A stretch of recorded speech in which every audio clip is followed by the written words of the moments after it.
قلب الله الله الله منها وطاني صاب الله الله الله فهو أقوى النفس حقا الله الله الله والدعاء المستجاب الله الله انسان کی پوری زندگی کی جو کوشش ہے اس کی منزل ہے سکون. ہر انسان سکون کا متلاشی ہے، اور سکون انسان کو ملتا تب ہے جب انسان کی طبیعت اور اس کی فطرت ایک ہو جائیں. فطرت وہ کرم ہے پروردگار کا، وہ فضل ہے جس نے ہمیں انسان بنایا، اور طبیعت جو ہے وہ دو اصولوں پر چلتی ہے: اکراہ اور رغبت، اٹریکشن اینڈ ریپلژن. آپ کی طبیعت بعض چیزوں کو چاہتی ہے اور بعض چیزوں سے کراہت کرتی ہے. تو انسان کامل کا جو تصور ہے اسلام میں وہ یہ ہے کہ انسان کامل وہ ہے کہ جو اصلاً جو چیز اس قابل ہے کہ آپ اس کی طرف راغب ہوں، آپ اٹریکٹ ہوں، آپ کی طبیعت ایسی ہو جائے کہ صرف اسی چیز کی طرف آپ اٹریکٹ ہوں، اور جس چیز کے اندر اصلاً کراہت پائی جاتی ہے آپ کی طبیعت جو ہے وہ فطرت سے اتنی ہم آہنگ ہو جائے کہ آپ کی طبیعت اس چیز سے کراہت کرے. تو یہ وہ گراؤنڈ ہے جو اٹین کرنے کی کوشش کی جاتی ہے تصوف میں، اور اس کا جو رزلٹ ہے وہ سکینہ ہے. قرآن کا لفظ ہے، آج اس پر بھی ہم بات کریں گے. تو میرا اپنا جو زندگی کا خلاصہ ہے وہ یہی ہے کہ آئی ہیو آلویز ٹرائیڈ کہ میری طبیعت اور میری فطرت کے اندر کوئی دوئی نہ رہے، اور اس نے جہاں پر مجھے بہت کچھ دیا ہے تو it has made life difficult for me as well, because جب آپ کی طبیعت اور فطرت ایک ہو جاتی ہے تو آپ وہ بن جاتے ہو جس کو عام زبان میں منہ پھٹ کہا جاتا ہے. اور میری اپنی اب طبیعت ایسی ہو گئی ہے کہ نہ مجھ سے جھوٹی تعریف ہوتی ہے کسی کی، نہ ہی جس چیز کو میں حق سمجھتا ہوں اس کو بولنے سے میں رکتا ہوں، اور نہ ہی وہ چیز جس کو میں غیر حق سمجھتا ہوں اس کی طرف راغب ہوتا ہوں.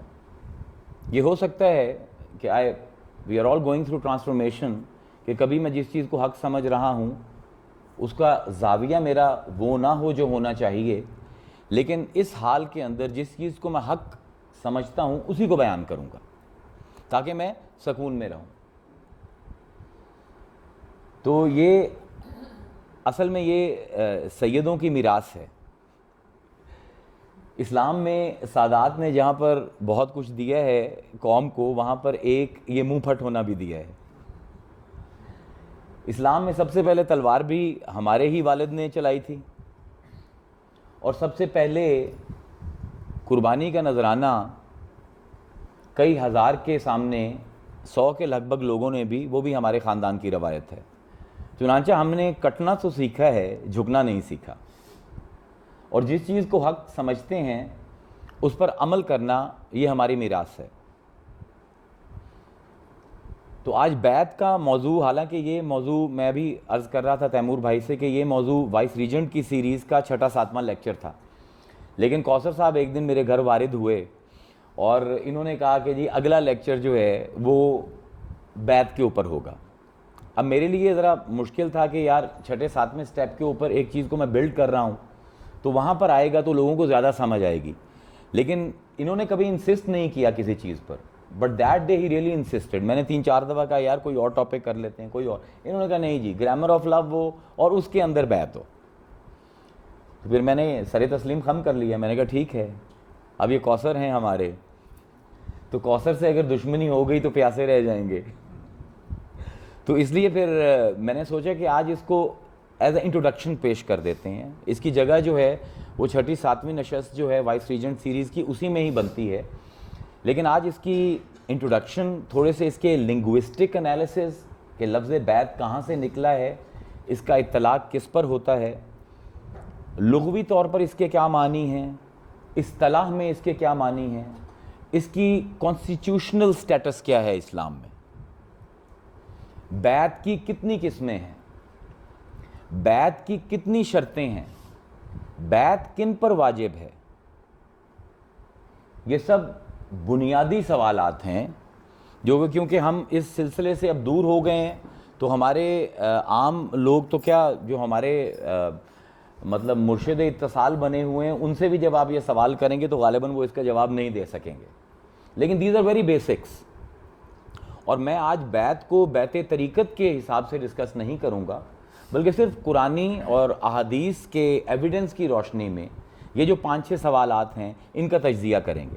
سب سے پہلے لفظ بیعت، بے یہ عین تے، اس کا مادہ ہے بے، بے یہ عین، اور اس کے لغوی معنی ہیں ہاتھ ملانا اور ملا کر دبانا.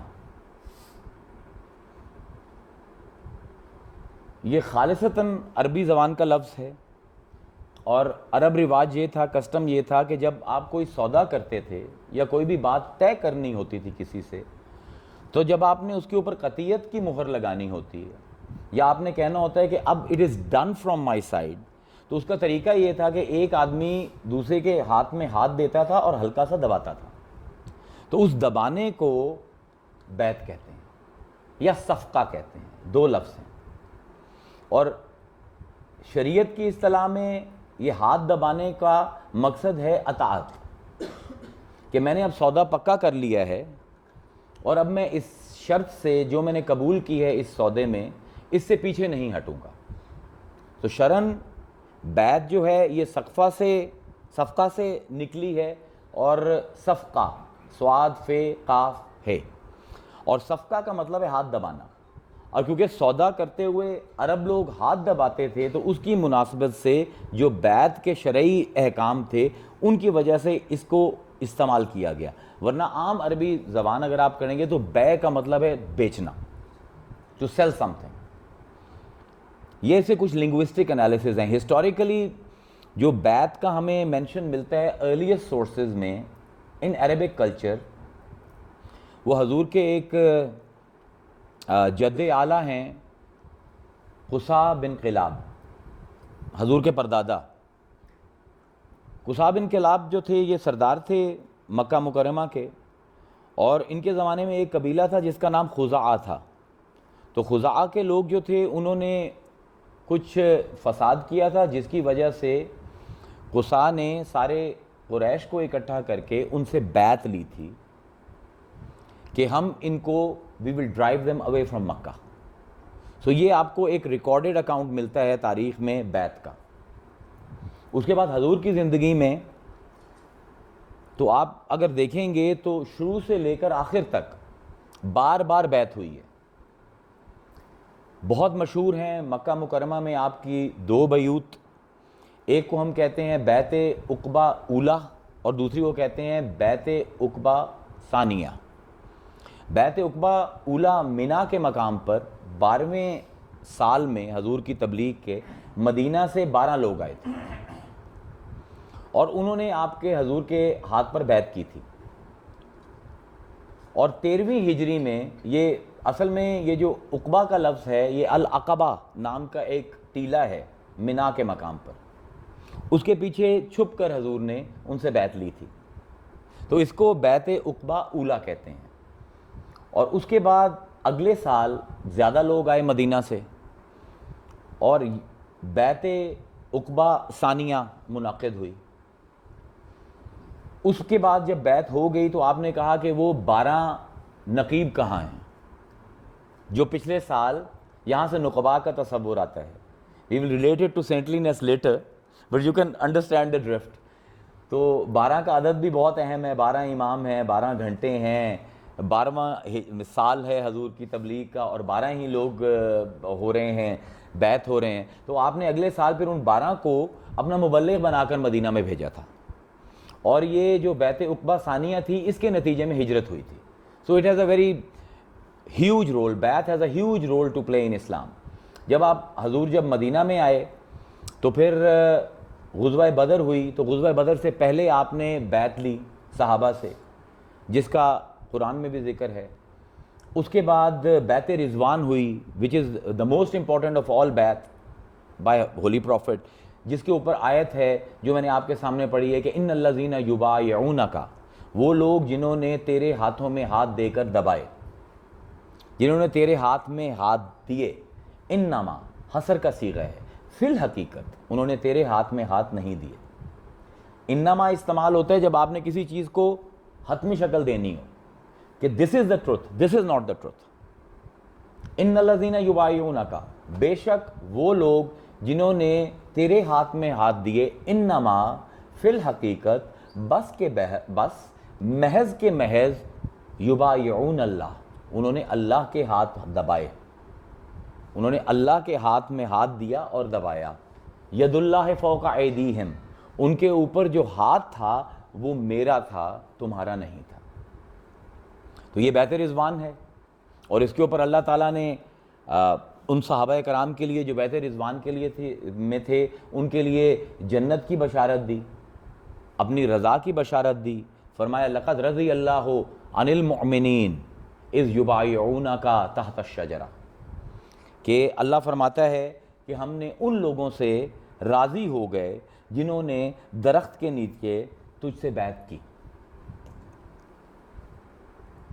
پھر بیت رضوان کے بعد جب فتح مکہ ہوئی تو تب آپ نے بیعت کی، عورتوں نے آ کر مردوں کی بیعت کی حضور نے، تو عورتوں نے انسسٹ کیا کہ ہم بھی بیعت کرنا چاہتے ہیں۔ آج کل ایک علماء نے ایک فساد مچایا ہوا ہے کہ جی عورت بیعت نہیں کر سکتی کسی مرد کی، تو یہ قرآن کی آیت ہے، سورہ ممتحنہ ہے، اس کی 12ویں آیت ہے۔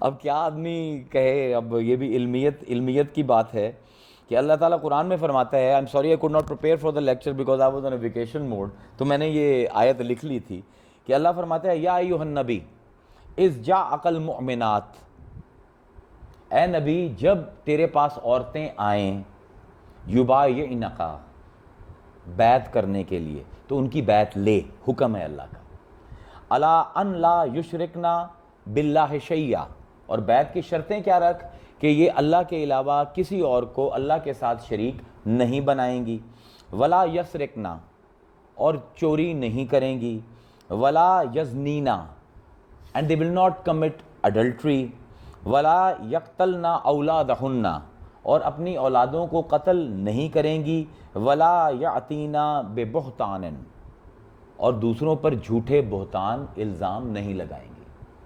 اب اس میں 2 روایتیں آتی ہیں کہ حضور نے بیعت کس طرح کی۔ ایک روایت میں جب عورتوں نے ہاتھ بڑھائے اپنے کہ حضور ہماری بیعت کریں، تو حضور نے فرمایا کہ میں عورتوں سے ہاتھ نہیں ملاتا۔ تو ایک روایت یہ آتی ہے کہ آپ نے ایک برتن منگایا جس کے اندر پانی ڈالا آپ نے، اور آپ نے اپنی انگلیاں اس میں ڈبوئیں، اور پھر سب عورتوں سے کہا کہ تم بھی اپنی انگلیاں اس میں ڈبو لو، اور یہ جو 7 شرطیں ہیں ان کے اوپر مجھ سے بیعت کرو۔ اور دوسری روایت یہ ہے کہ آپ نے ایک کپڑا منگایا، اس کا ایک سرا آپ نے پکڑا جو مروج ہے اب بھی، اور دوسرا سرے جو ہیں ان عورتوں نے پکڑے اور آپ نے بیعت کی۔ اس لیے عورت کا بیعت ہونا اسلام میں کوئی مسئلہ نہیں ہے، یا پانی سے بیعت ہوگی یا کپڑے سے بیعت ہوگی، لیکن ہوگی، کوئی مسئلہ نہیں ہے۔ اب یہ ایک ہسٹری میں تھوڑا سا آپ کو ہسٹوریکل بیک گراؤنڈ دے رہا ہوں کہ آپ کے زمانے میں بار بار بیعت ہوتی ہے۔ اب آپ کے وصال کے بعد آپ کے زمانے تک جو بیعت تھی، جب اس کو آپ کیئرفلی پڑھیں گی تو اس کے اندر کیا عناصر تھے؟ اصلاح، توبہ، جہاد، راہ سلوک اور خلافت، حضور کا حکمران ہونا۔ ایک چیز تھی اس میں، وہ just one thing, it was not all, that was not about governance, it was more about اصلاح نفس، تزکیہ نفس، تصفیہ قلب۔ اس کے لیے بیعت، جو ابھی میں ثابت کروں گا احادیث سے کہ آپ نے کبھی اپنے حکمران ہونے کی بیعت نہیں لی۔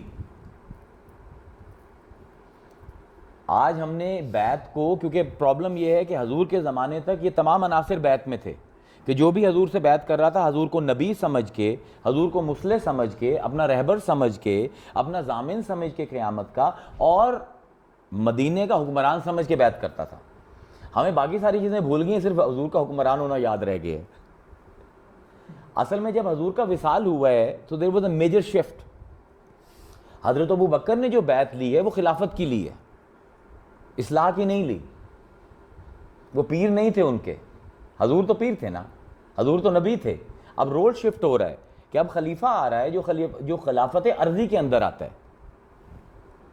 اب جب حضرت ابوبکر نے بیعت لی تو وہ جو ایک پورے ڈپارٹمنٹس تھے بیعت کے حضور کے زمانے میں چلے آ رہے تھے, ان میں سے صرف خلافت جو ہے وہ آگے آ گئی, فور فرنٹ پہ آ گئی, اور باقی تمام ڈپارٹمنٹس پیچھے چلے گئے. اس کے بعد حضرت عمر فاروق کا وقت آیا. تو حضرت عمر فاروق کا جب وقت آیا تو حضرت ابوبکر صدیق نے حضرت انس کو گورنر بنا کر بھیجا تھا.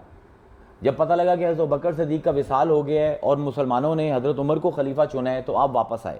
اب یہ مسلم کی روایت ہے, معتبر کتابوں کی روایت ہے. آپ واپس آئے اور جب وہ دربار میں پہنچے تو حضرت عمر نے پوچھا کہ میرے لیے کیا لائے ہو, مطلب what have you brought for the treasury.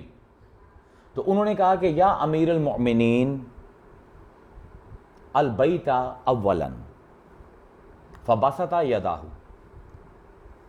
تو انہوں نے کہا کہ پہلے میں آپ کی یہ لین دین کی باتیں بعد میں, کیا لایا ہوں کیا نہیں لایا یہ بعد کی باتیں ہیں, سب سے پہلے میں آپ کی بیعت کروں گا. اور اب انہوں نے اپنے ہاتھ کھول دیے. یہ حدیث مبارکہ میں آتا ہے. تو وی کین انڈرسٹینڈ کہ ہاتھ سے بیعت کرنا یہ اسلام میں مسلسل چلا آ رہا ہے. پھر حضرت عثمان کے زمانے میں, حضرت علی کے زمانے میں, ایون اگر آپ بعد کے اکاؤنٹس بھی پڑھتے ہیں تو ایک آدمی حکمران نہیں ہے پھر بھی بیعت لے رہا ہے. یہ ثابت ہے تاریخ سے. دو بہت بڑی شخصیتیں ہیں سادات کے گھرانے سے, حضرت زید بن علی اور حضرت نفس زکیہ, جن کے امام ابو حنیفہ بھی مرید ہیں. امام ابو حنیفہ ان کے بیعت ہیں اور وہ کوئی حکمرانی کی بیعت نہیں تھی. ان اصحاب نے بھی لی صدی میں. تو بیعت جو تھی اٹ واز این انسٹیٹیوشن. اشاریہ کے بعد کا جو زمانہ ہے اس میں تو پھر شک ہی نہیں رہا جو آپ کو. اور اس میں جب لوگ یہ شک کرتے ہیں کہ جی 100 سال کا حساب کون دے گا, کیونکہ 100 سال میں بیعت نہیں ہوئی اصلاح کی یا طریقت کی, تو ہم کس طرح بیعت کر سکتے ہیں. تو میں یہی عرض کروں گا کہ 100 سال میں تو اصول فقہ بھی نہیں آئے, اصول حدیث بھی نہیں آئے, اصول تفسیر بھی نہیں آئی. دوسری صدی میں ہی تفسیر کا بھی انسٹیٹیوشن بنا, فقہ کا بھی انسٹیٹیوشن بنا, حدیث کا بھی انسٹیٹیوشن بنا. جب یہ تینوں چیزیں مان رہے ہیں تو بیعت کو بھی مان لیں. ان سب کا اوریجن جو ہے کہ دوسری صدی کے اندر یہ سب چیزیں عمر بن عبدالعزیز کی کاوشوں کے نتیجے میں یہ سب چیزیں انسٹیٹیوشنلائز ہو رہی تھیں. اب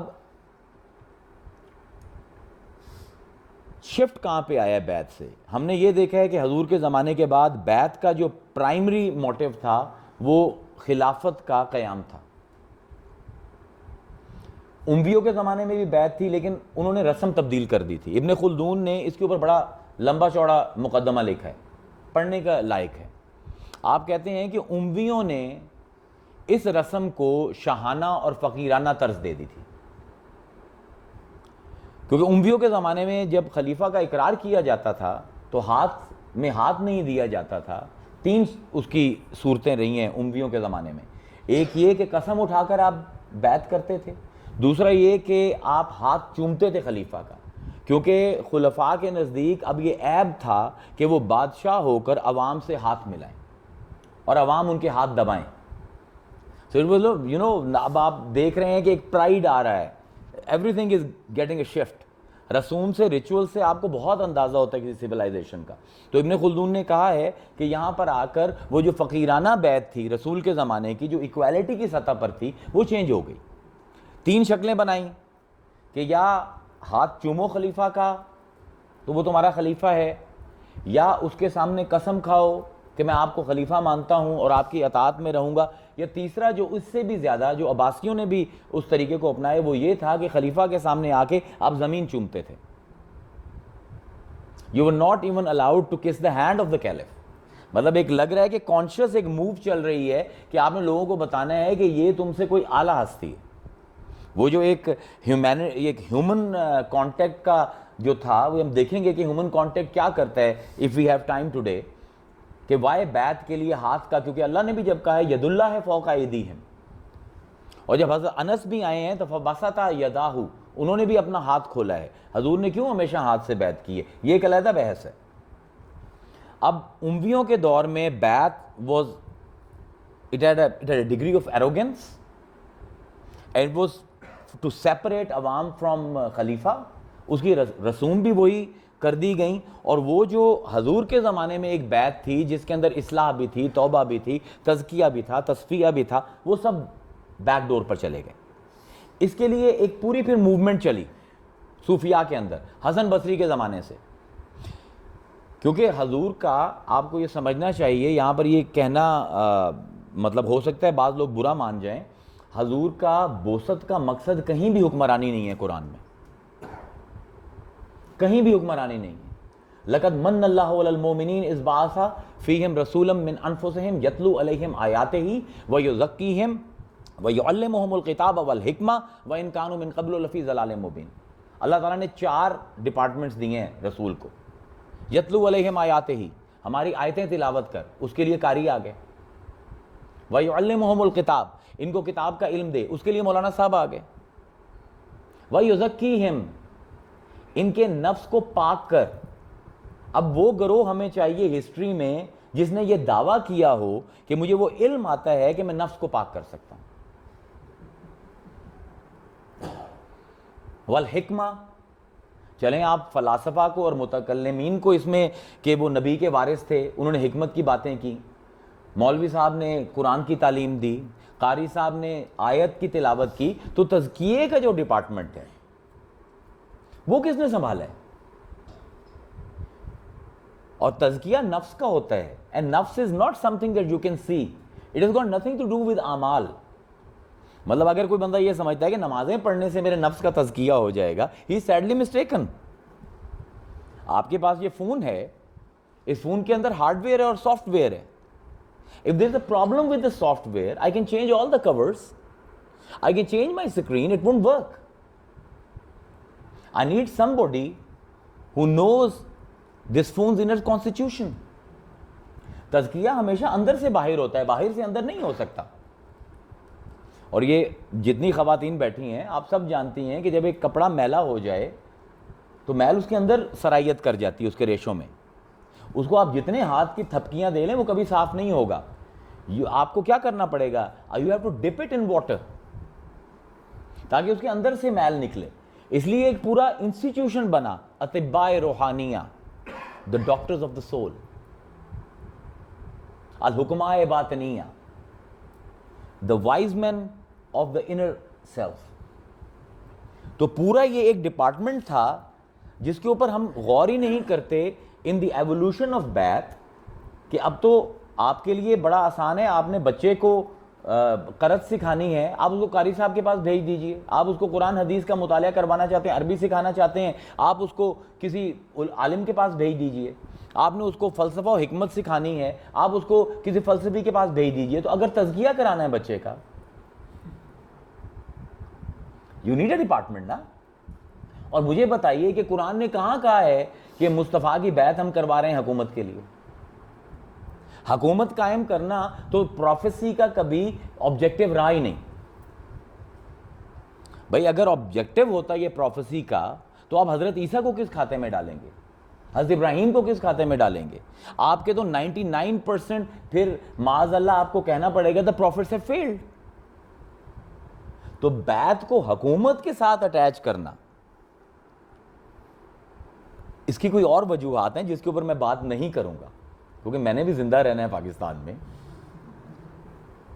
اس کی وجوہات اور ہیں۔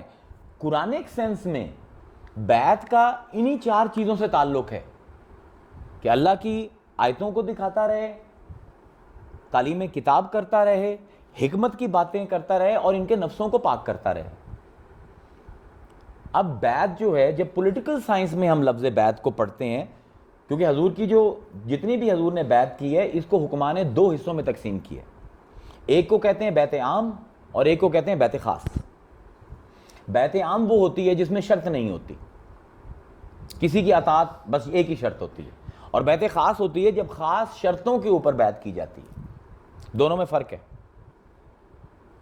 مثلا حضرت، میں سمجھا دوں، اگر آپ اس کو ہسٹوریکلی دیکھنا چاہیں تو جو بیعت رضوان ہے یہ بیعت عام ہے، اور جو حضور نے بیعت اصحاب صفہ سے لی ہے یا جو آپ کی بیعت عقبہ اولا اور ثانیہ ہے یہ بیعت خاص ہے۔ حضرت عبادہ بن صامت راوی ہیں کہ آپ کہتے ہیں کہ حضور نے ہم سے بیعت لی بایونی الا ان لا تشرکو باللہ شیئا، حضور نے پہلی شرط رکھی کہ کسی کو اللہ کے ساتھ شریک نہیں کرو گے، ولا تسرقو اور چوری نہیں کرو گے، ولا تزنو اور زنا نہیں کرو گے، ولا تقتلوا اولادکم اپنی اولاد کو قتل نہیں کرو گے، بہتان نہیں باندھو گے۔ وہی باتیں جو عورتوں اور مردوں سے جو حضور نے بیعت لی ہے وہی ساتھ ساتھ شرطیں ہیں۔ تو بات جو میں the point I want to drive is کہ نبوت کے انسٹیٹیوٹ کو میں حکومت کی تشکیل کرنا اس کا آبجیکٹو نہیں ہے۔ اگر ہو گئی تو وہ امپلیمنٹ کر دے گا شریعت کو، نہیں ہوئی تو جو اصل جو پروفیسی کا کام ہے وہ ہدایت دینا ہے، نہ کہ حکومتوں کا قیام کرنا۔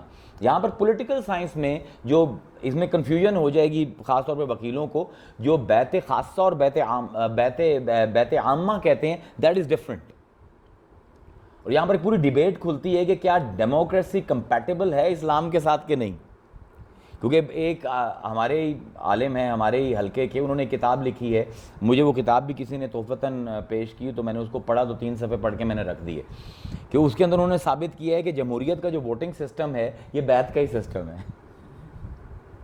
سو it's not, I am sorry to announce, ان کی ریسرچ نہیں تھی اتنی صحیح، کیونکہ جب آپ اس کو بیعت کو پڑھتے ہیں فقہی اعتبار سے تو بیعت عامہ اور بیعت خاصہ میں فرق ہے۔ بیعت خاصہ یہ ہے کہ ایک پینل ہوتا ہے مسلمانوں کا which comprises of the best of the nation، اس کو ہم بیعت انعقاد بھی کہتے ہیں۔ It constitutes who is going to be the caliph۔ وہ ساری عوام فیصلہ نہیں کرتی، not everybody has the right to vote۔ آپ کی قوم میں سے جو بہترین لوگ ہوتے ہیں ان کا ایک پینل کریٹ کیا جاتا ہے and they decide کہ کس کو خلیفہ ہونا چاہیے۔ جب وہ ڈیسائیڈ کر لیں ایک دفعہ تو پھر بیعت عامہ منعقد ہوتی ہے۔ بیعت عامہ میں عام لوگوں کے پاس یہ نہیں ہوتا پریویلیج کہ ان کو اصحاب حل و عقد کہا جاتا ہے، کہ these are the people with intellect who can understand کہ قوم کو کیا ڈائریکشن دینی ہے اور قوم کو کون سا بندہ بیسٹ سرو کرے گا۔ وہ پینل ان کو ڈیسائیڈ کرتا ہے تو بیعت خاصہ ہوتی ہے، پھر عوام جو ہے وہ ان کو فالو کرتے ہوئے بیعت عامہ میں اس خلیفہ کے سامنے اطاعت کا اظہار کرتے ہیں۔ سو ڈیموکریسی سے یہ فرق ہے۔ بہرحال اب کیا شرطیں ہیں بیعت کی؟ Constitutionally there are 3 conditions. ایک بیعت کرنے والا، دوسرا جس کی بیعت ہو، اور تیسرا موضوع بیعت۔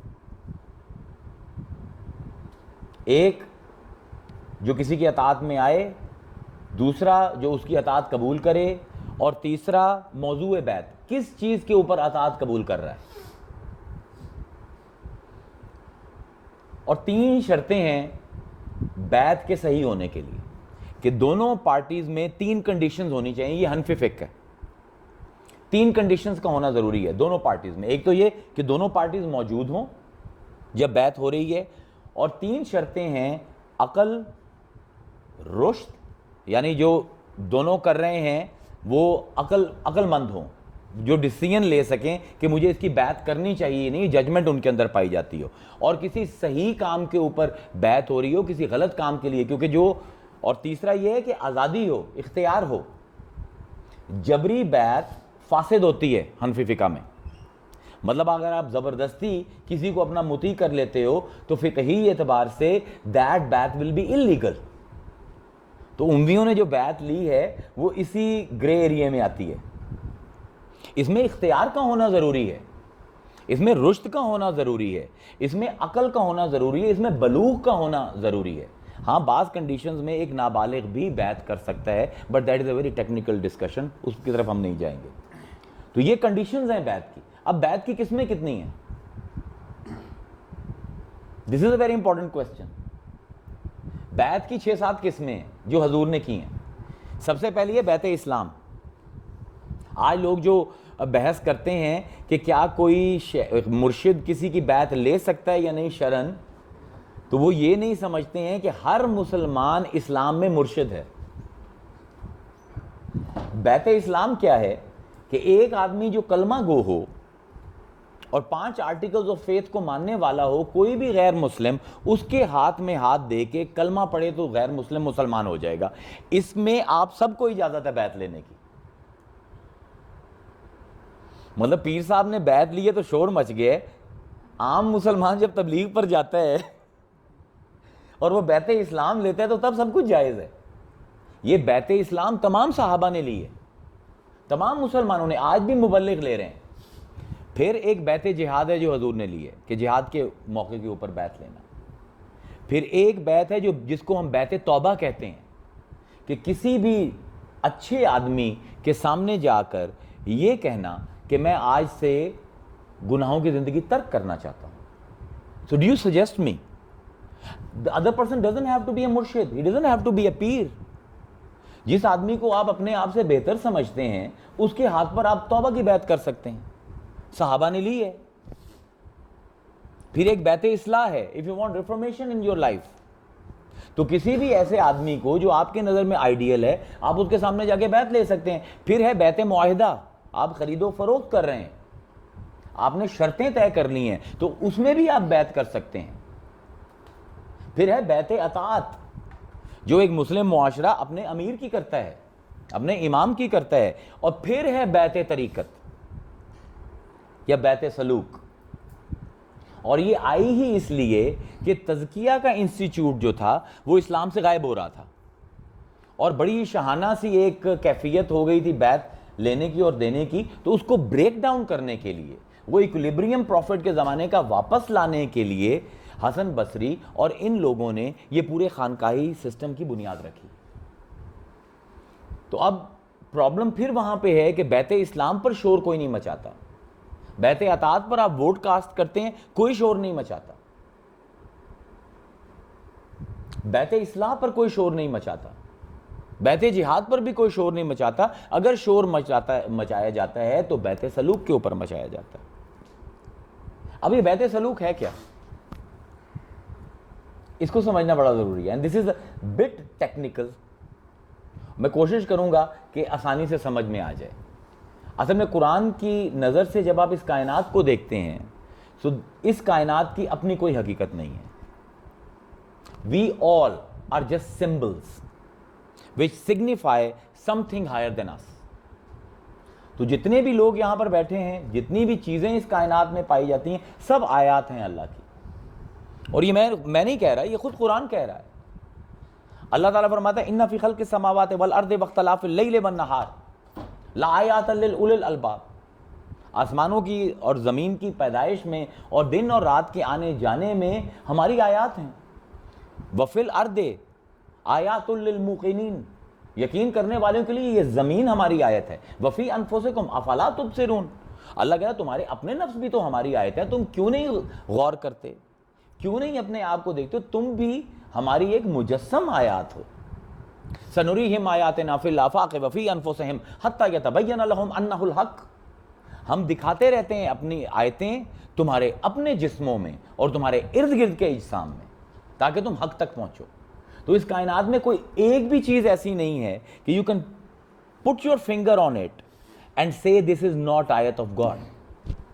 یہ صریحاً قرآن کی مخالفت ہوگی. So everything that you see in existence, whether it's an atom, whether it's an elephant, whether it's an ant, جو کچھ ہے سب کچھ آیت ہے. اور آیت کا لفظی مطلب ہے سمبل. اور آیت کا کام ہوتا ہے اتھارٹی کے ساتھ آپ کو کنیکٹ کروانا. So the structure of the universe or the cosmos is such کہ ایک چیز ہمیشہ اپنے سے ہائر کسی ریالٹی کے ساتھ آپ کو کنیکٹ کرے گی تبھی وہ آیت بنے گی. اگر وہ اپنے تک آپ کو محدود کر لے گی وہ آیت نہیں رہے گی، پھر تو وہی منزل بن جائے گی. اب اگر ہم قرآن کے اس کازمولوجی کے فلسفے کو مان لیں تو اب سوال یہ پیدا ہوتا ہے کہ میری منزل کیا ہے؟ میری منزل ہے اللہ کی رضا بحیثیت مسلمان. اللہ کب راضی ہوتا ہے؟ جب میں بیعت کرتا ہوں. کیونکہ یہاں پر ایک ٹیکنیکل ڈیبیٹ ہے کہ بیعت سوائے اللہ کی کسی کی ہو ہی نہیں سکتی. اور یہ عام صوفی سرکلز میں کہا جاتا ہے کہ بیعت تو صرف اللہ کی ہے. پوچھا جائے کہ بھائی اس کی دلیل کیا ہے تو پھر پیر صاحب کہتے ہیں حلوہ کھا لیں پھر بتائیں گے. اس کی کوئی دلیل ہونی چاہیے نا. اس کی دلیل خود لفظ بیعت ہے. بیعت ہے لین دین, بیچنا. اب اللہ کے سوا میں کسی سے بیعت کیوں نہیں کر سکتا؟ کیونکہ کسی اور کے پاس کچھ ہے ہی نہیں. یو ہیو ٹو انڈرسٹینڈ کہ جب آیت الکرسی میں آیت آ گئی لہو ما فی السماوات و ما فی الارض, آسمان و زمین میں جو کچھ ہے سب اس کا ہے, تو میں کسی سے سودا کر ہی نہیں سکتا. کسی کے پاس کچھ ہوگا تو اس سے کچھ لے کر کچھ دوں گا نا, اور میرے پاس جو ہے وہ بھی اس کا ہے. جس سے بیعت کر رہا ہوں اس کے پاس جو کچھ ہے وہ بھی اس کا ہے. تو حقیقتاً تو نہ میں کچھ کسی کو دینے کے قابل ہوں, نہ کسی سے کچھ لینے کے قابل ہوں. ایک جان ہے جو اللہ نے مجھے دی ہے, اور اس کا بھی سودا اس نے قرآن میں کر لی ہے. ان اللہ اشتری من المؤمنین. دیکھیں نا اب کیا اللہ تعالیٰ نے کیا سٹرکچر کریٹ کیا قرآن کا. ان اللہ اشتری من المؤمنین, اللہ کہتا ہے کہ میں نے مومنوں سے خرید لیا ہے. شرع کہتے ہیں خریدنے کو, اور بیع کہتے ہیں بیچنے کو, یعنی مومنوں نے بیچ دی ہے. انفسہم و اموالہم, دو چیزیں تھیں ان کے پاس, ان کے نفس تھے, ان کی جانیں تھیں, اور ان کے پاس مال تھے. میں نے ان کے مال بھی خرید لیے, میں نے ان کی جانیں بھی خرید لی. بِأَنَّ لَهُمُ الْجَنَّةَ, اور اس کے بدلے میں نے ان کو خوشی دے دی, اس کے بدلے میں میں نے ان کو جنت دے دی. کیونکہ جب اللہ تعالیٰ فرماتا ہے لَقَدْ رَضِيَ اللَّهُ عَنِ الْمُؤْمِنِينَ اِذْ يُبَايِعُونَكَ تَحْتَ الشَّجَرَةِ, تو آگے اللہ کہتا ہے فَأَنزَلَ السَّكِينَةَ عَلَيْهِمْ, جن لوگوں نے تیرے ہاتھ پہ بیعت کی ہے درخت کے نیچے, مصطفیٰ ہم نے اس بیعت کا بدلہ یہ دیا ہے کہ ان کے دلوں میں سکون اتار دی ہے, ان کے دلوں میں سکینہ اتار دی ہے. یعنی اللہ کہہ رہا ہے کہ تمہیں اگر خوشی چاہیے تو sell yourself to me. اور آپ سیل صرف اسی کو ہی کرتے ہیں اپنی پروڈکٹ جس کے پاس پیسے ہوں, اور پیسے تو اللہ کے سوا کسی کے پاس ہے نہیں. تو بیعت ٹیکنیکلی اللہ کے سوا کسی سے ہو ہی نہیں سکتی. اب جب ہم اس کو لیگل پوائنٹ کے اوپر دیکھتے ہیں تو بیعت کی 3 شرطیں میں نے بیان کی تھی کہ ایک کچھ بیچنے والا ہو, ایک کچھ خریدنے والا ہو, اور کچھ کنڈیشنز ہو. ایک بیعت کرنے والا ہو, ایک وہ ہو جس کی بیعت کی جائے, and then there should be some topic of that sale, that some کوئی موضوع بیعت ہونا چاہیے. اب مسئلہ یہ ہے کہ اللہ تو مادی اجسام میں آتا نہیں, تو اب سودا میں نے کرنا ہے اللہ سے. اللہ کہہ رہا ہے کہ میں نے خرید لی ہے تمہاری جان اور مال, اور تمہیں دے دی ہے سکینہ اس کے بدلے میں. اب اللہ تو آتا نہیں ہے, تو لیگلی اب سودا کیسے ہوگا؟ When you have a seller and you don't have a buyer, it's hardly a market. It's hardly a بيع شروع. اس لیے نبی کی ضرورت ہے. He is the nominee of God. He is the representative of God, جس نے اللہ کی طرف سے سودا کرنا ہے. یہ اب لیگل ڈسکشن ہے کہ دونوں پارٹیز کا ہونا ضروری ہے. ایک پارٹی ایسی ہے کہ میں اس کو دیکھ نہیں سکتا, تو اس کا کم از کم کوئی نہ کوئی ریپرزینٹیو ہونا چاہیے. تو نبی اس اللہ کو ریپرزینٹ کر رہا ہے, اس لیے اللہ کہہ رہا ہے کہ ان الذین یبایعونک, جن لوگوں نے تیرے ہاتھوں میں ہاتھ دیے, انما یبایعون اللہ, انہوں نے اللہ کے ہاتھ میں ہاتھ دیے ہیں. بیکاز ان کی پہنچ نہیں ہے کہ میرے ہاتھوں میں ہاتھ دے سکیں, تو میں تجھے نومینیٹ کرتا ہوں. کیونکہ پرابلم یہ ہے کہ میں نے اپنا مال اللہ کو بیچنا ہے اور اپنا نفس بیچنا ہے, اور اس کے بدلے میں اس کی رضا خریدنی ہے. تو میں نے اپنا نفس کیسے بیچوں اللہ کو؟ میں مال کہاں خرچ کروں کہ میری ڈیل پکی ہو جائے؟ یہ مال کہاں خرچ کرنا ہے یہ بھی نبی بتائے گا, یہ جان کہاں خرچ کرنی ہے یہ بھی نبی بتائے گا. اللہ کی طرف سے سودا کروانے بھی وہ آئے گا, اور اللہ کی طرف سے ہاتھ پکڑنے بھی وہ آئے گا. تو یہ جب آپ سٹرکچر قرآن کا دیکھتے ہو تو آپ کو نظر یہ آتا ہے کہ اللہ تعالیٰ کسی سے بھی سودا نہیں کرتا ماں سوائے ایک وسیلے کو بیچ میں ڈالے. یہ ممکن نہیں ہے کہ بیچنے اور خریدنے والے ایک پریزنٹ نہ ہو ایک محل میں اور وہ ڈیل ہو جائے. اب کیونکہ اللہ تعالیٰ اس پریزنس میں نہیں ہے جس میں ہم ہیں, وہ سٹل بینگ ہے, وہ ہماری حصوں سے ماورا ہے, تو اس کو ہمارے جیسا ایک حصی انسان کو ہمارے سامنے کھڑا کرتا ہے تاکہ ہم اس کے ساتھ وہ سودا کر سکیں. تو اگر وسیلے کی ضرورت ہے، اب میں یہ پوچھتا ہوں کہ یہ کتنی بڑی ناانصافی ہوگی کہ صحابہ کو تو وہ وسیلہ مل گیا، ہم کو نہ ملے. Do you think it's a divine justice کہ ان کو تو کوئی مل جائے، کوئی تو مل جائے ان کو جس کے ہاتھ میں ہاتھ ڈالیں تو وہ ہاتھ جو ہے وہ اللہ کے ہاتھ میں چلا جائے، تو ہمیں بھی تو کوئی ملنا چاہیے. اسی چیز کو کاؤنٹر کرنے کے لیے، ری انفورس کرنے کے لیے، لیگلائز کرنے کے لیے، کانسٹیٹیوشنلائز کرنے کے لیے حدیث قدسی آتی ہے کہ وہ لوگ جو اپنی لو ہم سے لگاتے ہیں اور نوافل میں ہمارے سامنے سر بسجدہ ہوتے ہیں اور کام کرتے ہیں، حتیٰ کہ میں اللہ ان سے محبت کرنے لگ جاتا ہوں. کنتو بصرہ الذی یبصر بہ وسمعہ الذی یسمع بہ ویدہ الذی یبطش بہا. میں ان کے کان بن جاتا ہوں جن سے وہ سنتے ہیں، میں ان کی زبان بن جاتا ہوں جس سے وہ بولتے ہیں، میں ان کی آنکھیں بن جاتا ہوں جس سے وہ بولتے ہیں، اور وہ ہاتھ بن جاتا ہوں. بیعت کا ہاتھ کے ساتھ تعلق کیوں ہے اتنا؟ It's very important to understand. اب ہم گرامر آف لو سے ذرا وائس ریجنسی کی طرف آ رہے ہیں. قرآن میں ایک اللہ تعالیٰ قرآن میں کم جگہ غصے میں آئے، ایک جگہ غصے میں آئے. فرماتا ہے کہ قالت الیہود ید اللہ مغلولۃ. یہ یہودی کہتے ہیں کہ اللہ کا ہاتھ بندھا ہوا ہے، یعنی اللہ، یہ ضرب المثل ہے، ہاتھ بندھا ہوا یعنی اللہ کنجوس ہے. قالت الیہود ید اللہ مغلولۃ. یہ یہودی کہتے ہیں کہ اللہ تعالیٰ کا ہاتھ بندھا ہوا ہے. غلت ایدیہم، اللہ کہتے ہیں ان کے ہاتھ بندھے ہوئے ہیں، ان کے ہاتھ بندھے ہوئے ہیں. بل یداہ مبسوطتان، اللہ کہتے ہیں میرے تو دونوں ہاتھ کھلے.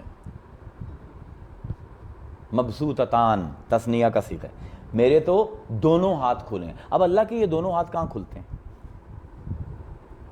اب یہ امپورٹنٹ ہے سوال، کیونکہ اس سوال کا جواب نہ ملے تو آپ کو سمجھ نہیں آئے گا کہ بیعت کیوں اتنی ضروری ہے.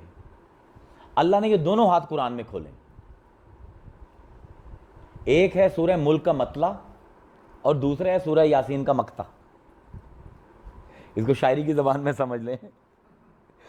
سورہ ملک کی پہلی آیت ہے تبارک الذی بیدہ الملک وہو علی کل شیء قدیر الذی خلق الموت والحیاۃ لیبلوکم ایکم احسن عملا. تبارک الذی، پاک ہے وہ ذات، بیدہ الملک، یہ کائنات دیکھی جانے والی جس کے ایک ہاتھ میں. اور اب سورہ یاسین کا مقطع فسبحان الذی بیدہ ملکوت کل شیء وَإِلَيْهِ تُرْجَعُونَ. اور ایک ہاتھ میں ساری ملکوت ہے میرے پاس. ملک اور ملکوت، ملک وہ جو نظر آئے، ملکوت وہ بیسز جن کی بنیاد پر ملک وجود آئے. تو یہ اللہ کے دو ہاتھ ہیں، جو ایک ہاتھ ملک میں کھلتا ہے اور ایک ہاتھ ملکوت میں کھلتا ہے. اسی سے ہی دو تقسیمیں ہوتی ہیں پروفیسی کی. ایک پروفٹ جس نے ملک کے اندر آپریٹ کرنا ہے، وہی پروفٹ اس نے ملکوت میں بھی آپریٹ کرنا ہے. اس نے لوگوں کو کوڈ آف لائف بھی دینا ہے اور کوڈ آف اسپرچویلٹی بھی دینا ہے. اب حضور بطور حاکم بیدہ الملک، ان کے ہاتھ میں ملک ہے، بیدہ ہی ملکوت، میں صاحب معراج ہے، وہ آخرت کے سودے کرتا ہے صحابہ کے ساتھ. قرآن میں صاحب ملکوت ہے، اس کے ہاتھ میں ملکوت بھی ہے. تو ایک ہاتھ تو کھل گیا ملک کا جب حضرت ابوبکر صدیق خلیفہ بنے، دوسرا ہاتھ کب کھلے گا؟ ملکوت کی خلافت کہاں جائے گی؟ these are very elementary questions that Muslims should ask themselves. ہم لوگ قرآن پڑھتے بہت ہیں لیکن غور نہیں کرتے. قرآن پورا حفظ کر جاتے ہیں لیکن اللہ کے دو ہاتھ تو کہتے ہیں لا حول ولا قوت. بھائی اللہ خود کہہ رہا ہے میرے دونوں ہاتھ کھلے ہیں، تو لا حول ولا پڑھنے کی کیا ضرورت ہے؟ ایک ملک کا ہاتھ ہے، ایک ملکوت کا ہاتھ ہے. مصطفیٰ کی خلافت ایک عرضی ہے جس میں وہ حاکم ہے، اس کی بھی بیعت ہوگی، اور ایک باطنی خلافت ہے، اس کی بھی بیعت ہوگی. ورنہ آپ قالت الیہود، یہود ید اللہ مغلولۃ، پھر تو ایک ہاتھ بندھا رہے گا اللہ کا. تو دونوں ہاتھ اگر کھولنے پڑیں گے تو you will have to understand کیونکہ اب یہ بیعت کی اتنی کیوں انٹینسیفائڈ کیوں ہے. مطلب اگر آپ جتنی بھی احادیث بیعت کے بارے میں، بے شمار احادیث ہیں جب آپ پڑھتے ہیں نا، جس میں پتہ لگتا ہے کہ بیعت فرض عین ہے. یہ نہ واجب ہے، نہ یہ صرف سنت ہے، نہ یہ صرف نفل ہے، یہ فرض عین ہے، یہ اصول دین کا معاملہ ہے۔ صحیح مسلم کی جا کے پڑھیے حدیث، اور راوی ہیں عبداللہ ابن عمر، بڑی کتاب ہے اور بڑا راوی ہے، فقیہ ہے راوی۔ ہر صحابی جو راوی ہے وہ ایک لیول پر نہیں ہے، جو درجہ فقاہت پر قائم ہے اس کی حدیث کا معیار اور ہے۔ عبداللہ ابن عمر جو ہے فقیہ ہے اور حضور کا سند یافتہ ہے۔ آپ فرماتے ہیں من ماتا ولیس فی عنوقہ بیت، اگر حضور نے فرمایا اگر کوئی مرا اس حال میں کہ اس کی گردن میں بیعت کا توق نہیں ہے، ماتا میتتن جاہلیہ، وہ ایسے ہی مرا جیسے دور جہالت کی موت مرا۔ یعنی اسلام آنے سے پہلے جو معاشرے کا حال تھا، اگر بیعت کے بغیر مرے گا تو اس کا بھی یہ حال ہو۔ اور اس کی اب توجیہ کیا کرتے ہیں علماء کہ جی اس سے مراد بیعت خلافت ہے۔ بھئی حکومت تو حضور کے پہلے بھی تھی، فرق کیا پڑا ہے؟ اب ہدایت آ گئی ہے، پہلے ہدایت نہیں تھی، تو آپ اس کو کتنا ایک ٹویسٹ کریں گے۔ ایک اور حدیث مبارکہ الفتح ربانی حدیث کی ایک اور مستند کتاب، اس میں آتی ہے کہ من ماتا بغیر امام، جو اپنے وقت کے امام کو پہچانے بغیر مرا، جو اپنے امام سے بیعت کیے بغیر مرا، ماتا میتتن جاہلیہ، وہ بھی جہالت کی موت مرا۔ اب یہاں پر بھی توجیہ یہ کی جاتی ہے کہ اس سے مراد جو ہے امام مسجد ہے یا آپ کا خلیفہ ہے۔ قرآن میں اللہ تعالیٰ فرماتا ہے کہ یوم ندعو کل اناس بامامہم، قیامت کے دن ہم ہر ایک انسان کو اس کے امام کے ساتھ بلائیں گے۔ تو pick your imams very carefully. I mean, somebody who is a minister here will not be a minister over there. Somebody who is rich here won't be rich there. But somebody who is a wali here will be wali there. یہ حدیث سے ثابت ہے، یہ قرآن کی آیتوں سے ثابت ہے۔ چنانچہ یہ بیعت جو ہے، ہمارا ٹائم ہو گیا، یہ بیعت جو ہے اس کی جو ٹیکنیکل بیسز ہیں وہ قرآن ہی فراہم کر رہا ہے۔ ملک کی بیعت کے اوپر تو آپ بہت زیادہ زور دیتے ہیں، ملکوت کی بیعت کے اوپر کیا ہوگا؟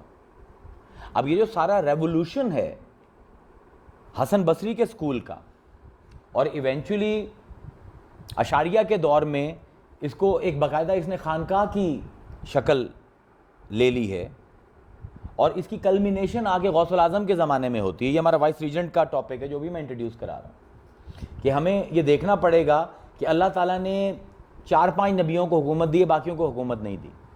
تو ملک کی حکومت بعض انبیاء کے پاس تھی، ملکوت کی حکومت سب انبیاء کے پاس تھی۔ پھر ان دونوں کی آ کے دوبارہ یونائٹ کیا اللہ نے حضور کی ذات میں، ملک بھی دیا، ملکوت بھی دیا۔ حضور کی اولاد میں سے حسن علیہ السلام کے پاس ملک گیا، حسین علیہ السلام کے پاس ملکوت گیا، پھر حسن کا بیٹا اور حسین کی بیٹی کے بطن سے غوث الاعظم پیدا ہوا، دوبارہ یونائٹ ہوا۔ تو یہ ٹرانزیشن ہے، یہ ایوولوشن ہے پوری۔ جب تک آپ کو جس طرح ڈی این اے چین کی پوری آپ اس کو نہ سمجھیں تو آپ کو سمجھ نہیں آتی۔ اس میں آپ کو ہسٹری کے تھرو جانا پڑتا ہے کہ اللہ تعالیٰ کس طرح ملک اور ملکوت کو سیپریٹ کر رہا ہے، پھر اکٹھا کر رہا ہے، پھر سیپریٹ کر رہا ہے، پھر اکٹھا کر رہا ہے۔ تو یہ بیعت جو ہے، یہ میری ناچیز رائے میں مطلب میں یہ نہیں کہوں گا کہ ہر مسلمان ضرور بیعت کرے، لیکن ان احادیث کی روشنی میں یہ ضرور لمحہ فکریہ ضرور ہے کہ اس پر سوچا جائے کہ واقعی اگر اتنی زیادہ وعید کی گئی ہے احادیث میں اور اتنی وارننگ دی گئی ہے، اب کیوں آخر بیعت کی سائیکولوجیکل بیسز جو ہیں وہ سمجھنی بہت ضروری ہے کہ معاشرتی طور پر بیعت کا کیا اثر ہوتا ہے سوسائٹی کے اوپر۔ It's a topic of sociology. I will just introduce it. You can research it on your own.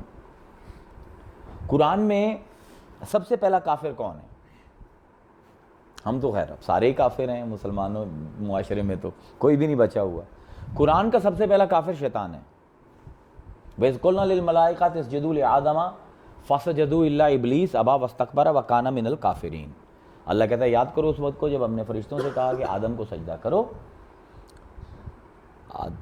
سوائے ابلیس کے سب نے سجدہ کیا۔ وَكَانَ مِنَ الْكَافِرِينَ، اور وہ پکا کافر تھا۔ تو کافر کا سب سے پہلے قرآن نے لفظ جو ہے وہ ابلیس کے لیے استعمال کیا ہے. اب ابلیس میں کفر کی بیسس کیا ہیں؟ You have to understand. Now this is the Quranic psychology کہ اللہ تعالیٰ نے, اب میں کہہ رہا تھا نا خلافت کا ہاتھ سے بہت تعلق ہے, تو اب قرآن کی آیت ایک دم ذہن میں آئی ہے, فلیش کی ہے, کہ اللہ تعالیٰ قرآن میں فرماتا ہے کہ اللہ نے ابلیس سے پوچھا, قال یا ابلیس ما منعک ان لا تسجد لما خلقت بیدی, تجھے کیا چیز منع کرتی ہے کہ تو اس کے سامنے سجدہ نہیں کرتا جس کو میں نے دونوں ہاتھوں سے بنایا, ملک کے ہاتھ سے اور ملکوت کے ہاتھ سے. Now it starts making sense کہ میں نے اس کو صرف ملک نہیں دیا, اس کو صرف ملکوت نہیں دیا, اس کو ملک اور ملکوت دونوں دیے, دونوں ہاتھوں سے بنایا ہے. کیا چیز تجھے منع کر رہی ہے کہ تو اس کے سامنے جھکتا نہیں ہے؟ تو اس نے کیا کہا, انا خیر منہ, میں اس سے بہتر ہوں.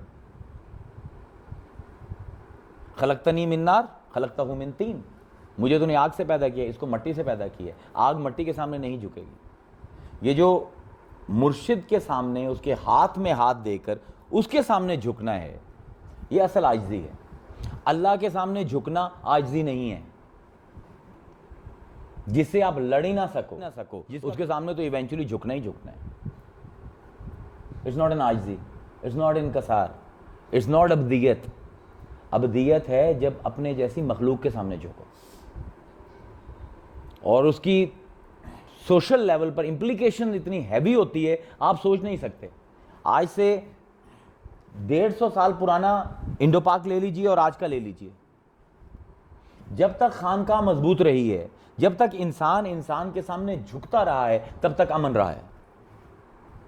آج انسان کے سامنے جھکنے کے لیے تیار نہیں. کبھی شریعت کا بہانہ بناتا ہے, کبھی حدیثوں کی تعبیر گھڑتا ہے, کبھی قرآن کی تفسیر غلط کرتا ہے, صرف اس لیے کہ مجھے اپنے جیسے انسان کے سامنے جھکنا نہ پڑے. اور اس کا خمیازہ یہ ہے کہ آج انسان کے خون گلا کاٹ رہا ہے اور خون کا پیاسا ہے. تو اس کی بہت میسو سوشل اور سائیکولوجیکل امپلیکیشن ہے کہ اگر میں اپنے جیسی مخلوق کے سامنے نہیں جھک سکتا تو اللہ تعالیٰ کہتا ہے مجھے اپنے سامنے جھکانے کا شوق نہیں ہے. کان من الکافرین, کافر سب سے پہلے اسی کو کہا گیا ہے جو مخلوق کے سامنے نہیں جھکا. خالق کے سامنے تب بھی جھک رہا تھا, کافر کیوں تھا؟ میرا آپ سے سوال ہے کہ اللہ کے سامنے تو تب بھی جھک رہا تھا, کافر کیوں تھا؟ اس لیے تھا کہ اس کے اندر اتنا ابا واستکبرا, اس نے انکار کیا اور اس کے دماغ میں تکبر آیا. کان من الکافرین, اور وہ ہمیشہ سے کافروں میں سے تھا. اس کے سارے اعمال ضائع ہو گئے. چنانچہ یہ بیعت جو ہے اس کا ایک بنیادی جو موضوع ہے یا ایک بنیادی مقصد ہے وہ انکساری ہے, اور وہ انکساری تبھی آئے گی. اب ہمارے یہاں پر آج کل پرابلم ہے کہ جی وہ ہمیں تو جنید بغدادی سے کم تو ہمیں پسند ہی نہیں ہے مرشد. تو میں ہمیشہ کہتا ہوں کہ جیسے تو ہم ہیں, ہمارا تو کوئی سائیکل کی پنکچر لگانے والا بھی مرشد ہو سکتا ہے. مطلب جنید بغدادی, ابو بکر شبلی ڈیزروز جنید بغدادی, کہ جس نے وہ گورنری چھوڑی اور بھیک مانگتا رہا, وہ ڈیزرو کرتا ہے جنید بغدادی جیسا مرشد. وہ کہتے ہیں کہ جیسا منہ ویسی چپیڑ, جیسی روح ویسے فرشتے, جیسے ہم ہیں ہمارا تو کوئی بھی مرشد چل جائے گا. تو یہ چیز بتاتی ہے کہ there is something wrong inside, جو آپ کو اپنے جیسی مخلوق کے سامنے جھکانا نہیں چاہتی. کیونکہ جھکنا اپنے مخلوق کے سامنے نہیں, یو ہیو ٹو انڈرسٹینڈ, جھک آپ اللہ کے ہی سامنے رہے ہو لیکن جھک مخلوق کے وسیلے سے رہے ہو. تو یہ انٹروڈکشن تھی. امید ہے کنڈیشنز آف بیعت سمجھ آ گئی ہوں گی, ایولیوشن آف بیعت سمجھ آ گئی ہوگی اسلامک ہسٹری میں, اس کی کتنی کائنڈز آف بیعت ہے وہ سمجھ آئے, اس کی قرآنک بیسز کیا ہیں, اس کا لفظی معنی کیا ہے, اس کا شرعی معنی کیا ہے, اس کا کانسٹیٹیوشنل فریم ورک کیا ہے. I've tried to touch all topics little by little because nowadays I'm totally unpolished. 2 مہینے سے میں بالکل آوارہ ہوا ہوں. I'm either in the mountains or I'm watching movies. تو تھوڑا سا ذہن کو ذرا وہ گراریاں جو ہیں ان کو گریس آئے گی تو ٹھیک ہو جائے گی. تو امید ہے کہ you will understand it. It's not a new approach, it's an old approach, but I've tried to sum up everything. اور انشاءاللہ اب اس کا جب نیکسٹ پارٹ ہم وائس ریجنٹ کے بعد کریں گے, وہاں پہ ہم جو بیعت طریقت ہے یا بیعت سلوک ہے اس کے اوپر سیر حاصل گفتگو کریں گے. وآخر دعوانا ان الحمدللہ رب العالمین.